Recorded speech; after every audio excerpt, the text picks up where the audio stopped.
Snow boiled off the valley floor in dirty, wind-torn plumes, each burst punched up by incoming rounds.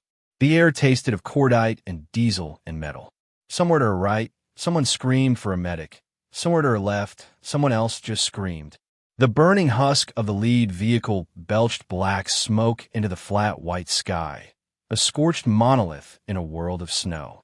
Mara lay half a body length higher than the others on a slight rise, the kind of subtle knoll most soldiers never noticed.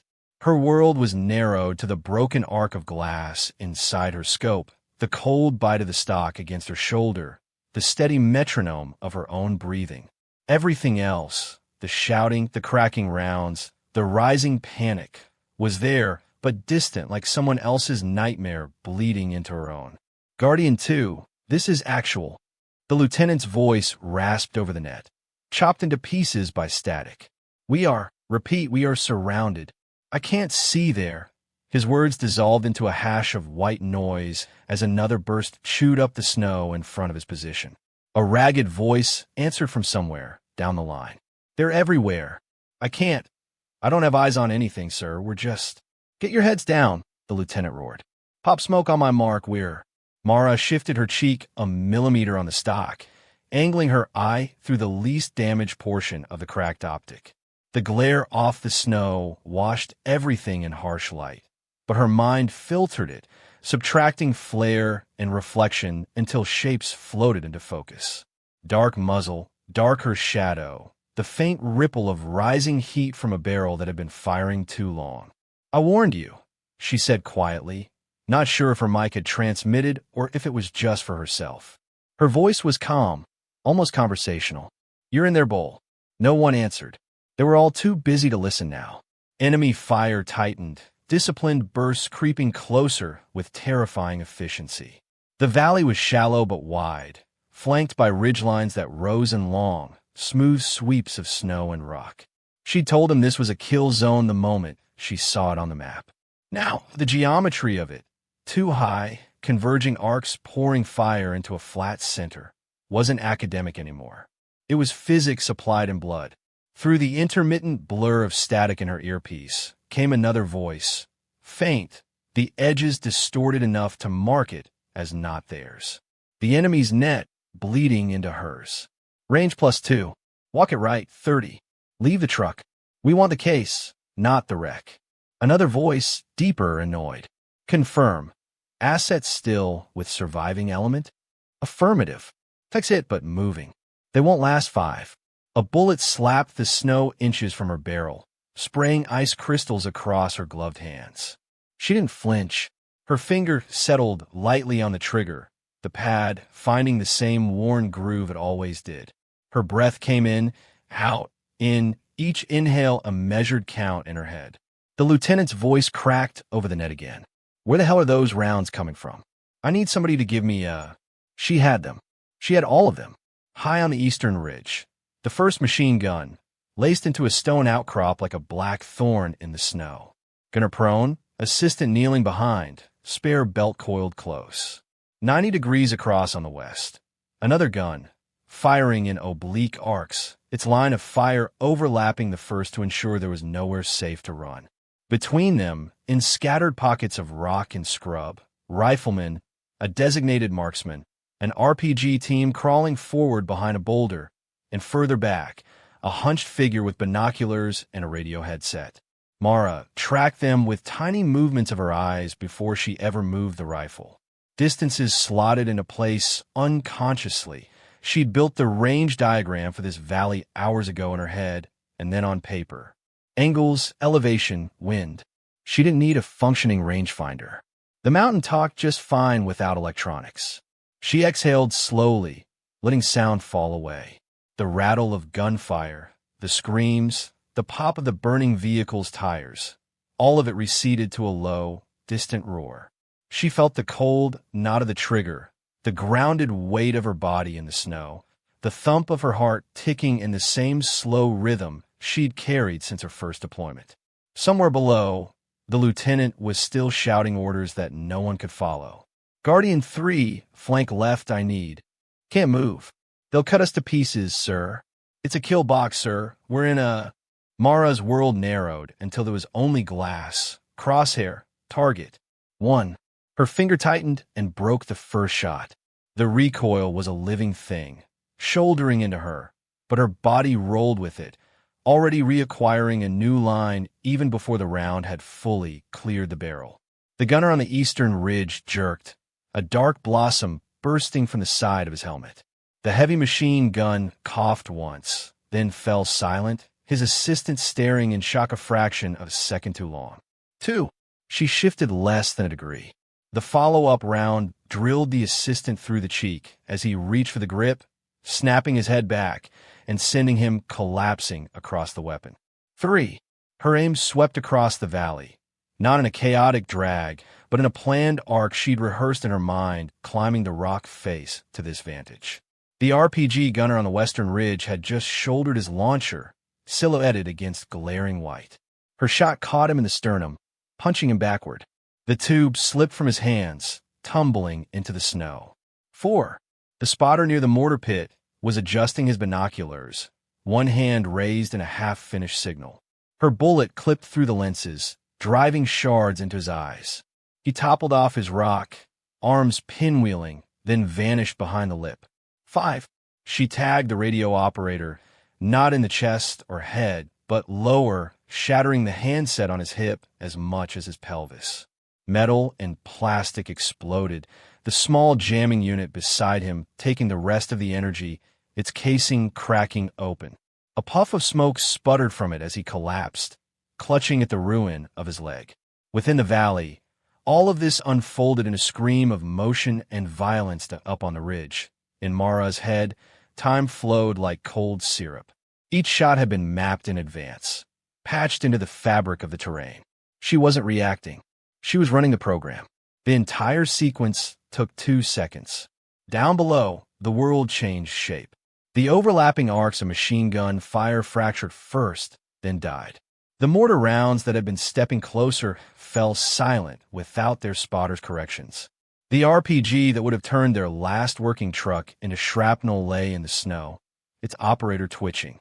The incoming hail that had been shredding the valley floor faltered, then dwindled to scattered, confused pops from isolated rifles.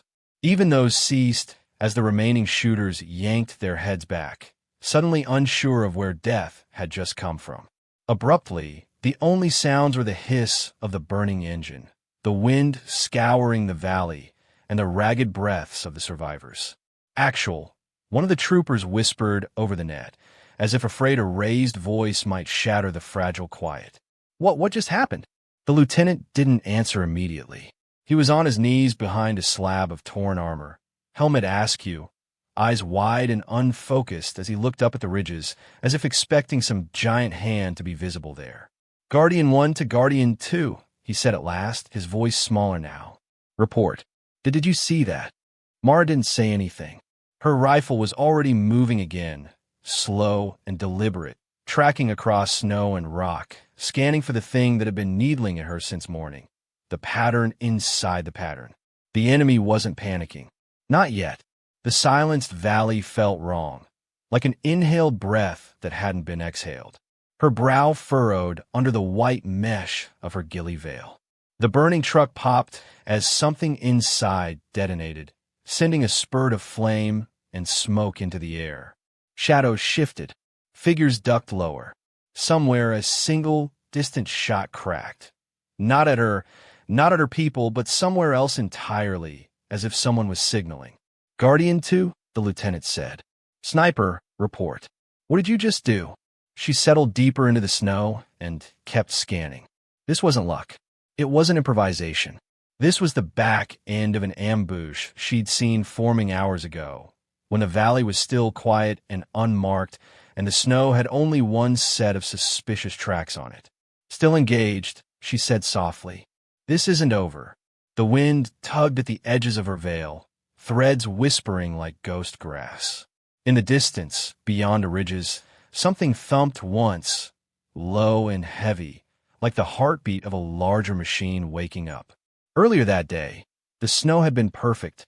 It lay in even layers across the highlands, sculpted into soft curves and gentle drifts by the steady wind that blew off the mountains.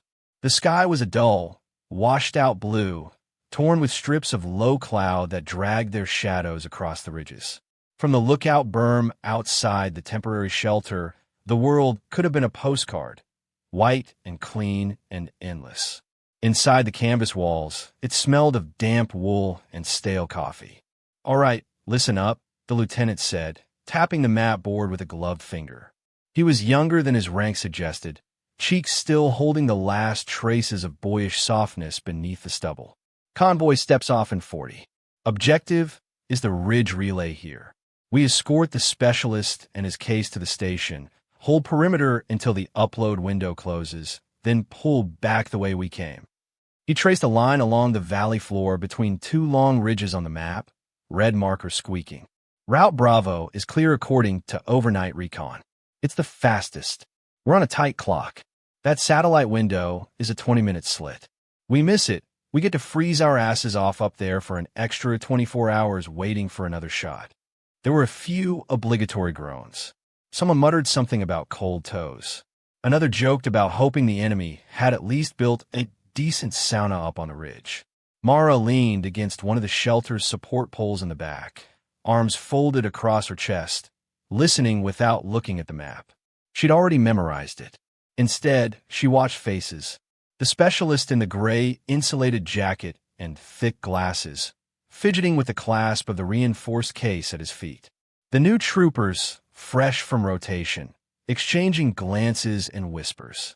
"That's her," one of them breathed, eyes flicking toward her. "The ghost from Kareem Pass. I heard she—" "Relax," his buddy said, not quite under his breath. "Stories get bigger every time someone tells them." She put a round through a driver's visor at a kilometer, moving in a crosswind. "My cousin said she wiped out an entire—" "Okay," the lieutenant interrupted, shooting them a sharp look. "Let's stay in the present, people." Mara's gaze slid to him. His tone was forced lightness over something else. Unease, maybe, or resentment at having to share the room with a legend he didn't feel he needed. He must have felt her attention. He glanced back at her, then deliberately away. "You've all been briefed on the contents of the case to the level you need to know," he went on, gesturing toward the specialist. "Which is, don't lose it, don't open it, don't drop it. Our job is to make sure it gets to the relay intact." The specialist adjusted his glasses and managed a thin smile. "Illumination keys and live telemetry for an integrated surveillance net," he offered, then seemed to think better of it. In simpler terms, without this, a lot of people go blind. Within the wrong hands, a lot more people die. So, the lieutenant said, we don't let it end up in the wrong hands. We stick to the plan. Mara shifted her weight and finally spoke. "Route Bravo is a bowl," she said. Heads turned. Silence stretched across the shelter's cramped space. "It's the valley floor between those two ridges," she went on, her voice even. "Snow like this hides movement on the high ground. They get up there, they own you. You're in their shooting gallery the whole way." The lieutenant's jaw tightened. "Intel says the area's clear. Intel also said the last ridgeline I was on wasn't about to become a mass grave." The words were flat, not dramatic. She pushed off the pole and stepped closer to the map, tapping the high, jagged line above the valley. "Route Charlie up here adds 40 minutes. But if they're out there, you want to be where they don't expect you, not walking down the center of their geometry." A few of the troopers looked between them. One shifted his weight, uneasy. The lieutenant exhaled through his nose, forcing patience. "We've already run this with Command, Guardian 2. We're not authorized for Charlie. We don't have the fuel margin, and we don't have confirmation the track is passable." "You'll have confirmation once you're on it," she said. "One trip up, one trip down. That valley is a—" "We're not doing this," he snapped, the frustration crackling through his professional veneer. "We're not relitigating the route 40 minutes before step-off because you don't like the look of a valley." Mara didn't flinch. Her eyes drifted back to the map, then to him. "It's not the look," she said softly. "It's the math." A chuckle came from one of the corners, nervous and quickly smothered. The lieutenant heard it anyway. He squared his shoulders, aware of the audience. "Noted," he said. "Recommendation logged." We're still on Bravo. Dismissed. Outside, the air felt sharper. The distant ridges beckoned with a deceptive serenity, their lines softened by snow. The vehicles were already being loaded, engines coughing into life, exhaust plumes hanging low in the cold air. Mara walked past the huddled troopers double-checking straps and weapons. One was trying to take a picture of the sunrise over the mountains with a gloved hand, blowing steam into his own shot. Another was complaining about frozen gear. She moved through them like a ghost, her rifle slung, her white veil rolled above her collar for now. She stopped at the specialist, who was tightening the last strap around the rugged case. Frost feathered his beard and eyebrows. "What's actually in there?" she asked, tapping the lid with a knuckle. He smiled without humor. "Stuff that ends wars," he said, "or starts new ones if we're sloppy." "That's comforting." He swallowed, glancing toward the open valley. "Look, I just push code and plug things in, all right? I don't make decisions above my clearance. I just know if this gets taken, the wrong satellites point at the wrong places, and then people who thought they were hidden aren't." On the bench-mounted radio nearby, a hiss of static flared and then faded. The operator banged the side of the set with a gloved fist. "Damn, weather's playing with the link," he muttered. Mara's eyes narrowed slightly. She walked over, leaning down to listen. At first, there was only noise, a low, irregular hiss like wind through wires. Then, for a fraction of a second, it snapped into a recognizable pattern, short, staccato bursts, too clean to be atmospheric. "Did you hear that?" she asked. "Just the usual mountain garbage," the operator said. "Signal bounces off everything up here." Maybe. Or maybe it was something piggybacking on their net, testing range, testing reaction. She stepped away, pulling her own rifle up and peering across the snowfield.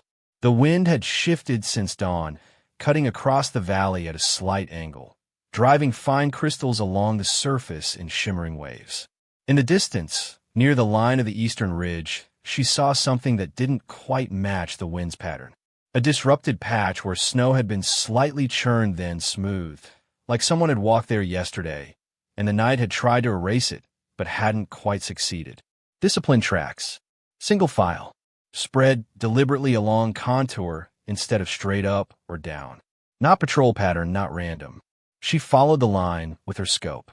In sheltered pockets where the wind hadn't reached, the boot marks were clearer. Whoever had been up there knew how to move, so they didn't leave much behind. Knew how to use the terrain. Her chest tightened, a pressure unrelated to the cold. Another ridgeline flashed in her mind. Different mountains, different time. Snow falling in great sheets, two bodies lying half-buried, the weight of silence heavier than the storm. "Guardian 2. The lieutenant's voice came from behind her. "We're rolling in 10. You done sightseeing?" "Someone's been on the east ridge," she said, still looking through the scope. "Within the last 24. They knew to stay under the wind. Local hunters, maybe. Goats don't shoot back. Local hunters don't move like that," she answered. "They also don't carry a jammer." He frowned. "What jammer?" "Whatever's scratching our rangefinders and your radio," she said. She flipped her scope to a secondary mode. The digital overlay flickered, glitched, then stabilized, but the numbers it spat out were inconsistent, jumping in meter increments for no reason. "Something's bending the returns." The lieutenant smiled thinly. "We're in the mountains. The mountains bend everything." She lowered the scope and looked at him fully. "You asked for my assessment. I gave it to you. This valley is wrong. The air's wrong. The tracks are wrong. And I told you. The route is approved. We have a timetable. We stick to it. I'm not dragging a convoy up a goat track because the air feels wrong." He walked away before she could answer, barking orders for the final mount up. She watched the convoy form, diesel engines grumbling, tires crunching over packed snow. She slid her veil up over her helmet, the world immediately becoming more enclosed, edges softened, colors reduced to shades of white and gray. Inside that cocoon, her thoughts reordered themselves. If he wouldn't take the high ground with the column, she would in other ways. Mentally, tactically. In the quiet corner by the vehicles, she took out a small spiral notebook, flipping past pages of numbers and hand-sketched diagrams until she reached a blank. She drew the valley, face on, then in side profile. She marked likely positions with small crosses, where she'd put a machine gun, where she'd hide an RPG team, where she'd tuck a spotter with a radio. She marked potential blind spots where a clever adversary might set up a sniper. On the next page, she wrote ranges beneath each mark, trusting her eye, calibrating against the vague, glitchy readings she could still coax out of the temperamental electronics. She paused, then drew a thin line up along one of the ridges, nearly vertical, weaving between rock outcrops and ledges. Impractical for a full squad, but not impossible for one careful climber. She closed the notebook, slipping it back into her chest rig. As they rolled out under a pale sun, she walked the last few yards instead of riding, ghosting along the flank of the lead vehicle until the valley opened up in front of them. The tracks their tires carved into the snow were dark scars, cutting a straight line into the bowl she'd just tried to keep them out of. She watched them march toward it, a quiet unease walking beside her. The mountains said nothing. They never did. They just waited for people to make the wrong decisions. By midday, the valley's white expanse had taken on a painful brightness. The sun, low even at its peak, bounced off the snow and into their eyes, flattening depth, turning ridges into paper cutouts. Mara walked near the front now, rifle held low but ready, her peripheral vision always dragged upward to the skyline. The troop compartment behind her rattled with half-hearted jokes, metal clinking against metal. Every so often, someone called something over the net, and a reply came back warped with static. She listened to the wind. There should have been birds circling the ridges, the occasional distant call of something small and alive in the scrub. Instead, the soundscape thinned, became just engine noise and the soft hiss of tires on compacted snow. Her skin prickled beneath layers of thermal gear. She slowed, scanning the ridge lines again. Spots of darker rock, curves of wind-sculpted snow, a distant glint. The blast came from the front, a deep, concussive thud that punched the air out of her lungs, even though she was several meters back. The lead vehicle jumped as if jerked by an invisible chain, its nose lifting, its tail swinging to the side. Snow, metal, and flame erupted upward, the shock waves slamming into her and throwing her to one knee. Her ears rang, the world narrowing to a high, electric whine. For an instant, everything moved in thick, syrupy slow motion. The truck seemed to hang in the air, underside exposed, before gravity reclaimed it and slammed it onto its side, skidding, carving a trench into the snow and coming to rest across the valley floor like a felled tree. "Mine," someone screamed. "We hit a—" The rest was lost as gunfire erupted from above. It came in overlapping sheets from both ridgelines, disciplined, measured. Heavy machine guns laid down tight, controlled bursts that walked across the valley floor, slicing at chest height. Rifle teams added their own sharp cracks, picking off anyone who panicked enough to bolt. Mara dove behind a half-buried rock as rounds chewed the snow around her. Red tracers carved glowing arcs in the air, ricochets whining off frozen ground. Her hearing snapped back in ragged pieces, shouts, screams, the staccato popping of their own rifles returning fire blindly into the heights. "Contact, contact, contact!" The lieutenant's voice was high, borderline shrill. "Both ridges. We are in the kill zone. Get to cover, get—" His words dissolved under the roar of the big guns. Snow leapt and danced under the impacts, fine powder erupting into blinding clouds. Visibility shrank to a strobing world of white and red and black. I can't see shit," someone yelled on the net. I can't see their muzzle flashes." Guardian 4's hit. Guardian 4 is... Where the hell are they? Mara risked a glance over the rock. High above on the eastern ridge, she saw the first gun. Dark rectangle of a shield, barrel spitting, the gunner braced behind it.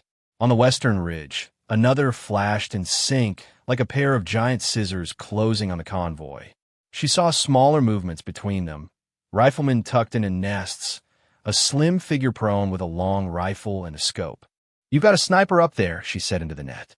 Her voice remained level, almost oddly calm amid the chaos. "West Ridge. He's picking heads. Keep them down." Static answered her, followed by a strangled shout. An icy sting struck her cheek. She jerked back instinctively as a round slammed into the top of the rock, sending shards of stone and ice into her face. A spiderweb crack blossomed across her scope's front glass, refracting light into a mess of colors. She blinked grit out of her eye, wiped her cheek, saw blood on her glove. Not much. Grazing fire. Close enough. On the open channel, the lieutenant tried to assert control.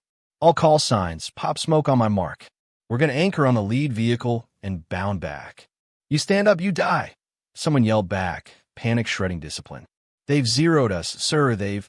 Shut up and listen, he barked, but his own attempt to peek over his cover was greeted by a fusillade of rounds that punched holes through the hull he was leaning on.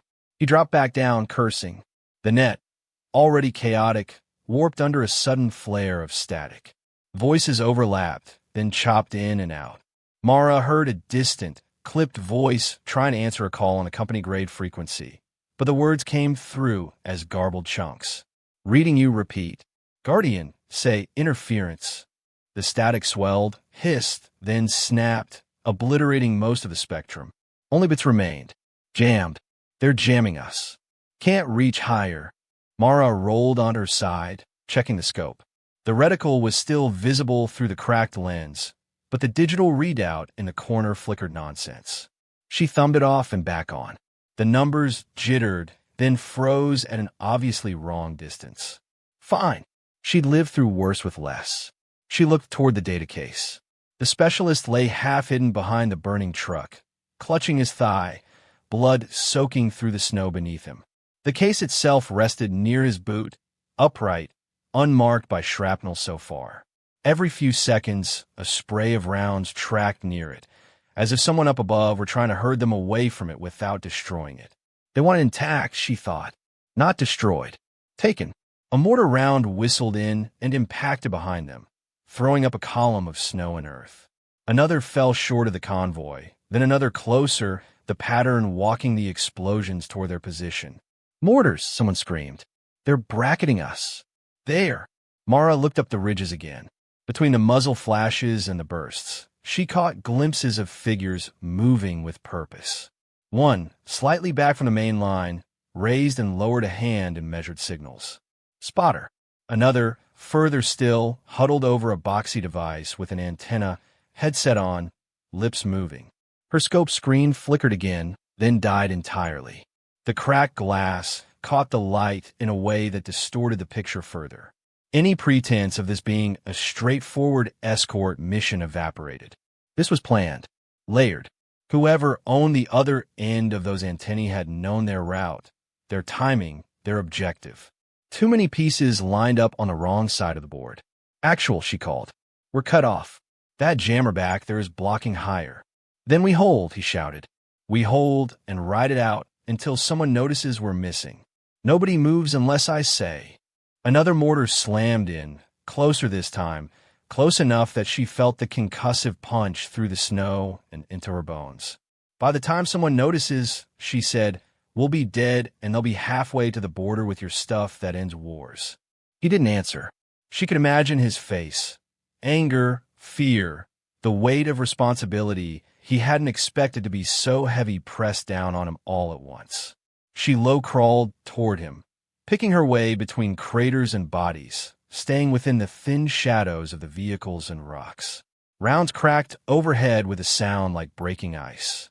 Once a bullet ricocheted off a wheel hub and zinged past her ear with a sound like a furious wasp. She reached the lieutenant crouched behind the second vehicle, hands clamped over his helmet as if hoping to hold his thoughts and skull together through sheer pressure. We need someone on the heights, she said. The words felt like they weighed more than the gear on her shoulders. If we don't break their fire from above, this doesn't end with anyone walking out. He looked at her as if she'd suggested sprouting wings. You see that? He jabbed a finger toward the ridgelines where muzzle flashes blossomed. That's suicide. Staying here is slow suicide, she replied. Up there, it's quick if we screw it up. But if we don't try, they'll keep you pinned until the mortars bracket perfectly or they get bold enough to sweep down and finish us.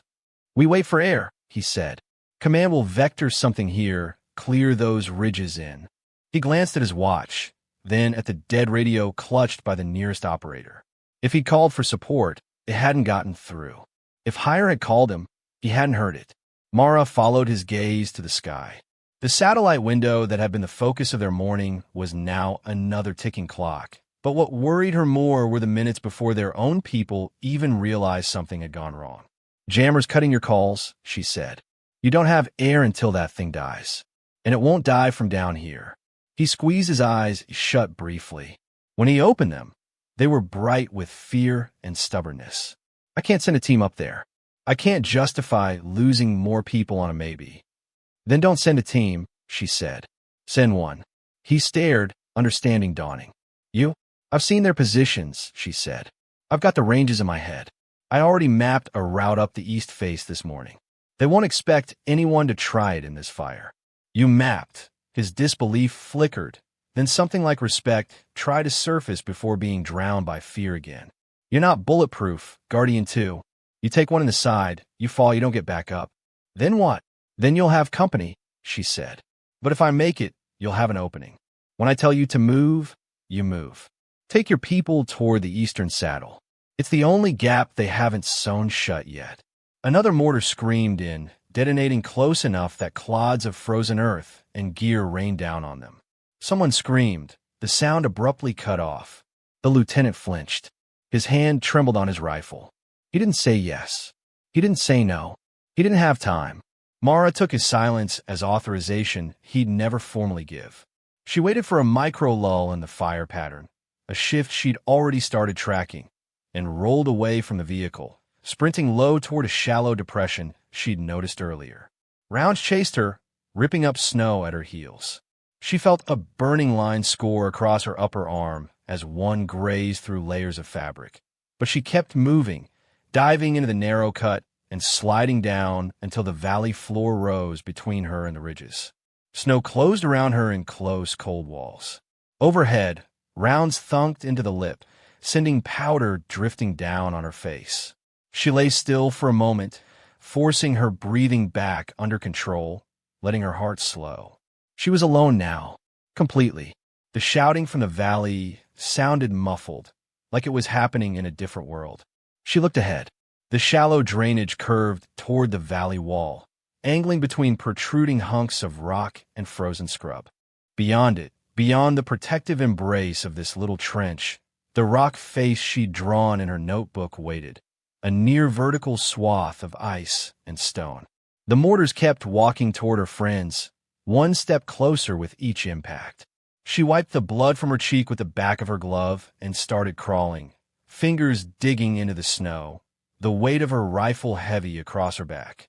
The drainage wriggled like a crack in a mountain's skin, just deep enough at some points to hide her, barely, from line of sight.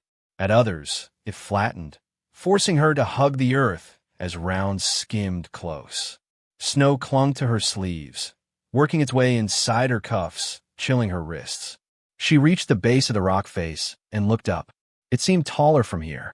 The ridge towered above, more cliff than slope, broken only by narrow ledges and shallow holds. From a distance, it had taken on the gentle curves the snow lent everything. Up close, it was all sharp lines and unforgiving angles. She shrugged off her pack, redistributed ammunition into easier-to-reach pockets, tightened her harness, and slung the rifle across her back where it would be secure but accessible. As she placed her gloved fingers on the first icy hold, she glanced down. In the small, sheltered pockets where the wind hadn't scoured, she saw those faint old boot scuffs again. Slight impressions where weight had been, scraped rock where metal edges had bitten in. Someone else had done this climb before. That should have been comforting. Instead, it made her feel like she was walking into the footsteps of an unseen adversary who'd already decided this line was viable, for attack, for escape, or both. A burst of enemy fire chewed the ridge above, sending down a shower of snow and stone that peppered her shoulders. One bullet struck inches from her hand, sparking off rock and showering her with grit. Some of it stuck in the jagged crack across her optic, fogging it further. She pulled herself up anyway. The climb became a meditation. Left hand, right foot, weight shift. She sought out tiny irregularities in the ice, edges of rock hidden beneath thin frieze. Her muscles warmed despite the cold, burn growing in her forearms. Each movement had to be deliberate. A slip here meant a slide back into the valley exposed enough for every gun on the ridge to claim her. Halfway up, the weather changed. The wind veered, carrying with it a thin veil of fine snow that began to sweep across the face. Visibility in the valley diminished, the outlines of the vehicles blurring, the bright muzzle flashes above softening into intermittent flares behind the curtain. The flurry was both gift and threat. It hazed her silhouette, making it harder for the enemy to pick her out if they glanced this way, but it also slicked the rock beneath her fingers, made edges harder to feel. Her gloves grew damp, then refroze. She edged onto a narrow ledge, pressing her chest against the rock. Above and slightly to her left, one of the enemy machine gun nests sat in a shallow notch, barrel jutting over the valley like a spear. From here, she could see the gunner's shoulders moving with each burst, see the assistant feeding the belt. If they looked down, they would see her. She froze. The gunner paused to clear a jam, racking the top cover. The assistant leaned closer, hands moving over the mechanism. The barrel rocked slightly as they worked. 4-3 long heartbeats. It pointed almost directly at her position on the wall. Her fingers went numb, not from the cold, from knowing that if she slipped, if she shifted even an inch, she would knock loose snow and grit, send a telltale cascade down that notch, and the barrel would lower, and the world would narrow to one very short line between muzzle and center mass. She held her breath until her chest ached. The wind roared in her ears. Another mortar thumped somewhere in the valley below, but up here all she heard was the small metallic clink of the gun mechanism. The jam cleared. The gun swung back toward the valley, resuming its deadly stitching. She exhaled slowly, shoulders trembling, then continued upward. Her hands went from numb to burning and back again. At one precarious point, her foot slipped, boots skidding on a patch of hidden ice. Her stomach lurched as her body swung outward on her remaining holds. She slammed her chest against the rock to stop the momentum, cheeks scraping stone. A flash of memory surged unbidden. Another fall, another time, tumbling down a slope, seeing the arc of a comrade's body falling alongside hers, snow inundating everything in a suffocating white flood. Not again. She jammed her boot into a narrow crack, driving it deep until it caught. She used the pain to anchor herself, force the old memory back into the same mental box she'd sealed it in years ago.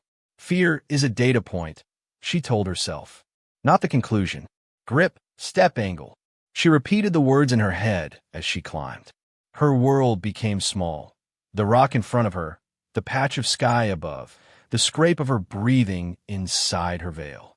When she finally reached the top edge, she didn't pull herself up immediately. She lay flat against the lip, inching her head up just enough to see over. The sentry was 10 meters away, sitting on his haunches behind a wind-carved hump of snow, binoculars pressed to his eyes. His rifle leaned against the drift beside him, within reach but not in his hands. His focus was entirely on the valley. He never thought to look directly beneath his position. No one ever did.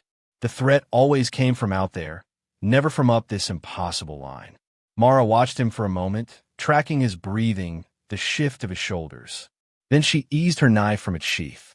She pulled herself over the lip without a sound, keeping low, moving in slow, precise crawls.